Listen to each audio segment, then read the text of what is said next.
बरं, दहाव्याचं भाषण म्हणजे प्युअर खोटं भाषण. हो, कसाही मरू चांगलाच म्हणायची पाळी ती ना.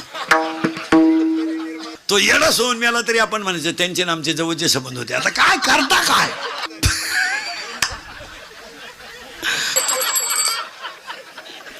त्याला एकदा सोसायटीचं चेअरमन केलं ते त्यानं 300 वर ऐकला तरी आपण त्याने म्हणायचं गावाच्या विकासात त्यांचा फार वाटा आहे. आता काय कर त्याच्यापर्यंत त्याला उचलून आपटलं तरी आपण म्हणायचं त्यांनी कुटुंबाची घडी अतिशय.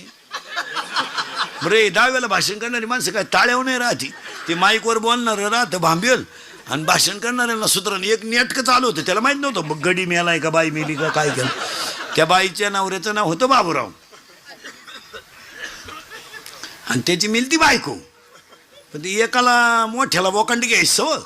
ते माईकवरचं लगेच म्हणलं ते श्रद्धांजली वाहतील. ते रस्त्यानंच होती. घाई झाली. ते आले ते बाबूराव